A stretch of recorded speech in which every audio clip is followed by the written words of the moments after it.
In this video, I would like to introduce to you the adjective ending for definite articles, for colors.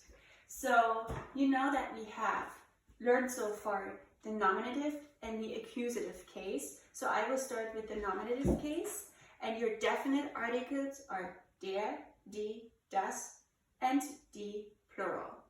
So in Germany, or in German, in the German language, you have to add an adjective ending to mostly every adjective you're using, colors you're using. So, and they're changing.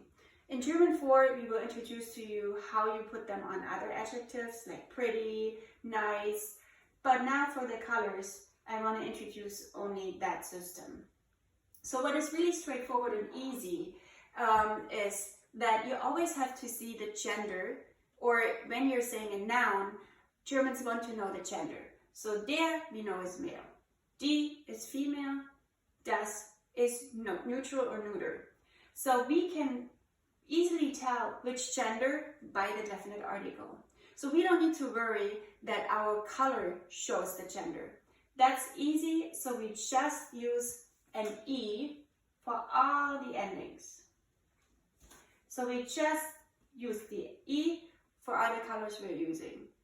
Blau, blaue, grün, grüne, gelb, gelbe. So here are a few examples. Der, grün, and now we know it's der, it's definite, so we just need an E. Der grüne Hut gefällt mir. And what is important, you have to recall that when we're using the der, die, das in the nominative case, our noun is always the subject in the sentence. That is the thing that's doing the action. Okay? So that's important.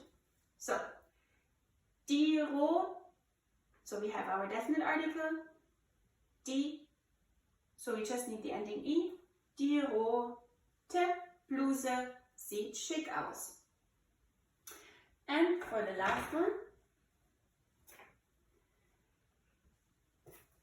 das gelbe Kleid gefällt mir. Straightforward.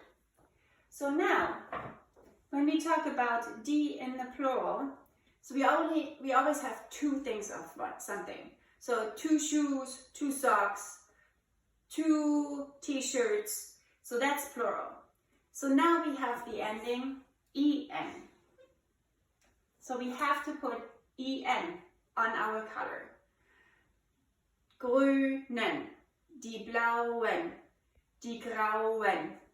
So I have an example here. Die weiß, and it's plural because shoes, I should have 2 of those. Die weißen Turnschuhe sind modisch. Good. So now let's talk about the accusative case. So accusative, if you recall, is the direct object in your sentence. So that's the receiver of the action. I am wearing something. I'm wearing the belt. The belt is the receiver of the action. I'm wearing a blouse. The blouse is the receiver of the action. So our der changes to den. The rest stays the same. Den, die, das, die, plural. Now you have to reflect that change also in your color ending. So den becomes the color ending en. Die just stays with E. And das just stays with E. And die stays the same too. Oh, that's not pretty.